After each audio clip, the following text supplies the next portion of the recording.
I know what you're all thinking. It's been far too long since we had a good old-fashioned showdown with Cristiano Ronaldo. Well, worry not. We play him first up today. And in other news, for those of you who don't watch my vlog channel, I quit my job this week. Partly to do this YouTube thing full time. If you want to call me an idiot for doing that with only 10,000 subscribers, or find out the actual reasoning behind it, because it's not quite as simple as that, then it really is time to head on over to the vlog channel, work out what's going on. You want to start with a playlist, which I will link up there, called The Week That Changed Everything.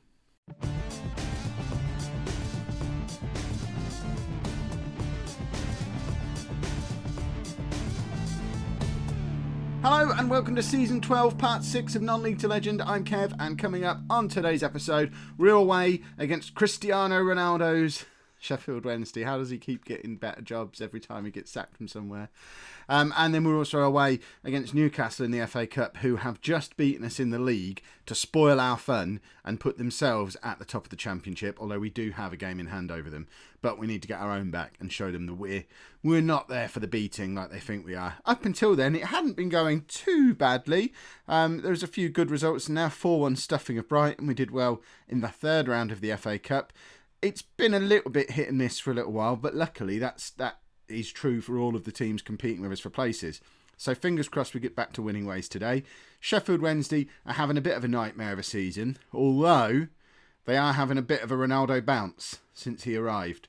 So we need to do the best we can to spoil their fun. The other thing to share with you is there has been some fairly significant transfer drama since you were last with me, and it specifically concerns Sean Fisher, who persistently refused to sign a new contract. He was out of contract at the end of the season. We've been getting bids for him all year. They started off around 750,000, gradually getting higher and higher, and then we got to within 6 months of his contract expiring, and we'd peaked at 2 million, and they started to drift back down again. But then Cardiff came in and offered £2.7 million plus add-ons. We tried one more time to renew his contract. He was not having any of it, so we sold him. Kev made a good financial decision, and that means that we've had some money to play with. Play with that money I have. We already signed Josh Grant in the last episode, but we've gone about trying to strengthen the squad without wasting a load of money. If we look at our finances, we actually have most of that £2 million still sat in the bank. We've got £500,000 to spend, but in fact we should probably fix that because we're way over our wage budget. It's not going to let me fix it any further. That's a bit weird. I want to be able to drag that down. But we have signed some players. So firstly, we've spent some money on a new centre-back, Geraldo Bajrami, 28-year-old, 3.5-star current ability and potential ability, comes in from Sunderland, where he's not been getting a game, which I find really odd, because if we look at this, I mean, he's as good as Corey Jordan. We brought Josh Grant in with a view to playing him alongside Jordan, but now we've got money to spend. We've brought in someone even better. I don't get why this player has not played regular football anywhere. He looks too good to have only played 191 games at this stage of his career, and he'll certainly get some game time with us. So he arrived for money, and then we've just been trying to scoop up all the free transfers that have got potential, because really, I don't know that we massively need to strengthen. We already signed Sean Fisher's replacement in the summer. We're doing a bit of money ball here, folks. I know we may have overspent for Cato slightly, spending £500,000 on him, but I think he's a direct like-for-like replacement for Sean Fisher. I think he's as good as Fisher. So really, yes, we might have overspent in the context of when we did it, but if I'd have sold Fisher for 2.7 million first and then gone and bought Cato for 500,000, it probably would have looked like better business. Or Matt Manton, the best player at the club, that's even better business. He came in for 375,000. We're pretty much okay for central midfielders, so I don't think we need to go out and spend £2 million buying a direct replacement for Fisher. We're just going to try and invest the money sensibly where it's needed in the squad and bring in talented youngsters as is appropriate. So Nicolo Caputo, 25-year-old defensive midfielder. You said we needed a defensive midfielder. I listened. He's been playing in Italy all his career, at Palermo, but never getting in the team. So he's been out on loan at a variety of places, never really got a chance. But he comes in, free transfer, proper defensive midfielder. He can play in normal midfield and in defence-ish as well. But this is because I'm still toying with the idea of the diamond. He's coming in on a free and is already worth £1.2 million and he's only 25. Fisher, there's your replacement. We also brought in Rowdy King because he's got an amazing name. Rowdy King is an attacking midfielder, 25-year-old Irish player with 29 under-21 caps but never played a full cap. Has been at Villa playing in the Premier League last season and 2 seasons ago. I don't understand, after 15 games in the Premier League last season, why he was available for a free transfer at Christmas. He was, though, so we've brought him in. He's now the best attacking midfielder we've got at the club. He can also play as a central midfielder, but isn't too hot at it. And then lastly, we've brought in Ben Sheaf, who doesn't really fit the young potential criteria, but 29 and can play everywhere apart from up front, which, bearing in mind the amount of injuries we get in a variety of different places, it didn't seem like a bad idea. Plus, his main position is as a central midfielder, so he's not as good as Smith or Mantum or Cato, although that reckons he's as good as Cato. But he's got plenty of experience. He's been playing for Huddersfield in the Championship right up until last season. He's been at this level all his career, this level or higher, and he can play everywhere. So he comes in as well. I think letting go of Sean Fisher and bringing in those 4 players, in addition to Josh Grant, who already arrived, is an amazing transfer window. And there's potentially still more to come because we've got money to spend. So we're trying to bring in this guy, Fabrizio Fedri, who's another mid. I mean, I said they were young. They're not that young, are they? 24, 25, 26. But youngish, decent potential. We'll get a few good years out of him, but they'll come in and improve the squad. He'll be coming from Lazio, where he's been in the Lazio squad this season. I mean, we shouldn't be in for that kind of player. That's mad. But I don't know that we'll spend any actual real money. I think we'll just play around and see if we can have that final push. So that took much longer than expected. We might not get onto this Newcastle game today after all. It might just be a showdown with Ronaldo because of all the Fisher business. So this is the team that we're going to be playing in today's game. There's a few debuts happening, which is always a bit risky. So we've got Thompson in goal, a back 4 of Smith, Bajrami, Jordan and Davidson. Smith, Sheaf making his debut, and Mantum in midfield.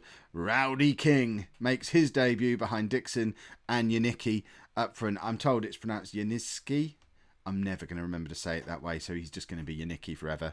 And I am as confident as I've ever been that is a team that should be capable of beating whatever Cristiano Ronaldo can put out there to compete with us. There you go. Rowdy King gets the number 7. He inherits that from Sean Fisher. And, you know, if even only 2 of the 4 that we've just brought in end up being decent first-team players for us, we've still improved the squad and improved the financial situation. It doesn't make any sense. This isn't Kev business. I'm surely going to ruin it all by spending £1.5 million on a left back that won't get in the team regularly before the window closes. We've still got a week left. I have time to do something stupid, but I'm really, really trying to do Plymouth properly. I know you all still call me useless every now and again when I make bad decisions in game, but certainly on the business side of things, I think we are finally doing things properly for the first time really since Southend, although we are now 1-0 down against a Ronaldo team. A Ronaldo team that's relegation threatened, and we're supposed to be challenging for the title. I mean, we're not. We're supposed to be avoiding relegation as well, but our first half of the season puts us in those potential promotion spots. I just hope that by bringing in 4 players in one go like this, I'm not going to disrupt the balance of the team, the tight-knit little squad that we've had too much. And I hope Sean Fisher wasn't an awesome leader of men on the pitch who we can't possibly get by without. We've played games without him before, and I didn't particularly notice that we were awful without him, so I hope that's not the case. But I guess we'll find out over the next couple of games if it turns out to be a terrible piece of business. Because if we do those transfers and then don't get promoted, it is terrible business, because we were going to get promoted as it was, and if we did get promoted, Fisher would have signed a new deal. I was basically, after the bravado of last episode and increasing our board expectations for the season, I've then taken the chicken way out and done the insurance policy against the form falling apart. I just hope I've not made it a self-fulfilling prophecy by insuring against failure, thus making failure more likely to happen. We're 2-0 down. I can't. I started an episode so positively. We can't then go and be embarrassed by Ronaldo. I want to be able to release these t-shirts at some point, but until I know I'm completely dominant against him, it's not going to happen. I can't release a t-shirt that says better than Cristiano Ronaldo in every way, if we then go and lose 2-0 to him in the league when we're 30 points ahead of him or 20 points ahead of him, whatever we are. It doesn't work like that, Cristiano. We all want T-shirt revenue here. Just frustrating. Right, let's get into the second half. Just not happy now. I haven't really been paying attention to how well the new boys have been playing either, so that's probably a bit of a problem. Not so hot. Yanicki's not playing well. King's not playing well. Sheaf's already got himself a yellow card. I mean, no one's really playing well. This is a problem. Cross comes in. No one's there to get on the end of it. Sheaf picks it up again to Mantum. He needs to step up and prove he's the best player at the club now without Fisher alongside him in that midfield. Davidson to King. King sprays it out to Smith. That was a nice pass. King is in, and our two new signings are both involved in that. Oh, goodness. In fact, they weren't. It was King. It was just King all the way through. I thought it was Sheaf out to Smith, but it wasn't. It was King with the beautiful ball sprayed out to Smith in the first place. Then he makes the run into the penalty area and finishes it off himself. Rowdy King has just scored an absolute beautiful goal. He's my new hero. What a name as well. Rowdy King. I love it. Smith puts it into the top corner and it's 2-2 with 25 minutes to go on the top. Smith's had a Lacio haircut as well. He's not had that before, and goodness me does he look fantastic for it. And that is a lovely free kick. It's 2-2. Our tails are up. Ronaldo, run away. Run away now. We're coming for you. Right, let's make some substitutions. Yanicki hasn't turned up at all today. We've got to bring on Taylor Crossdale. It has to be Taylor Crossdale. When you need a big performance, he's got to be the man. Bajrami's not impressed at all today. So our other new signing, Josh Grant, can come on. Add a little bit of pace to the back four, which is missing when he's not in the team. And come on, lads. A Taylor Crossdale winner would be very nice around about now. Although Wednesday are coming at us. And there you go. Josh Grant gets across, makes a tackle, launches it up to his long-time buddy, Martel Taylor-Crossdale. Remember, they weren't just together at Southend. They came through the ranks at Chelsea together as well. They both in real life need to sign my Southend shirt. Just saying, lads, if you're watching. Josh Grant with the clearance again. It comes back to Rowdy King, who tries to play it to Taylor Crossdale. That's not the kind of pass you play to Taylor Crossdale. You need to loop it over the top for him to chase, not lump it at his head. Mark Smith's going to get himself sent off. What is it with us and left backs? This doesn't happen when the camera's not on. It's like you lot have cursed my left backs. Goodness sake.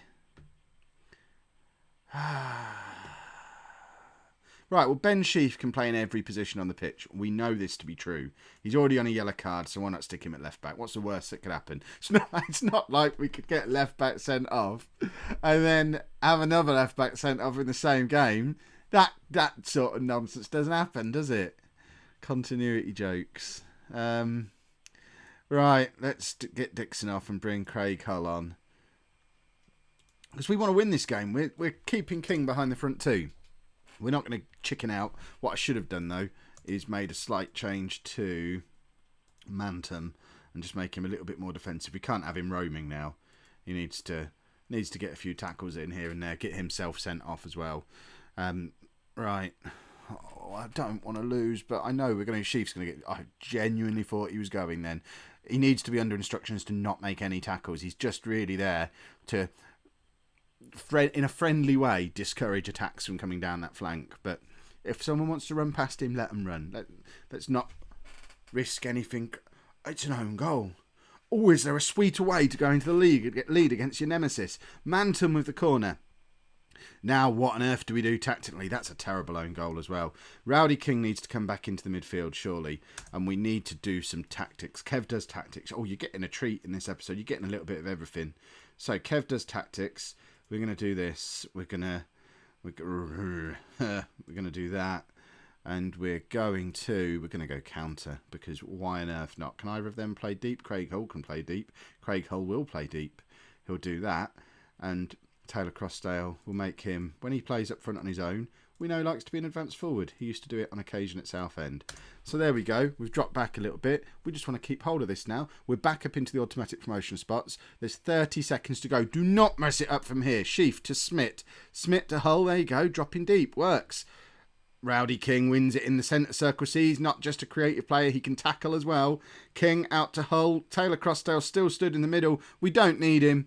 We've done, in one episode, this might be the greatest episode in the history of the world, we've done good financial, sensible transfer business and improved our squad. We've beaten the arch nemesis Cristiano Ronaldo, and we've done tactics mid-match and won after a player was sent off. It's not. This isn't what you paid for. This isn't what you're supposed to get on this channel. But goodness me, was it good fun? I might have to keep this up. If you've enjoyed that, please make sure you pop a like on there for me. Subscribe to the channel if you'd like to see more. And thank you very much for watching.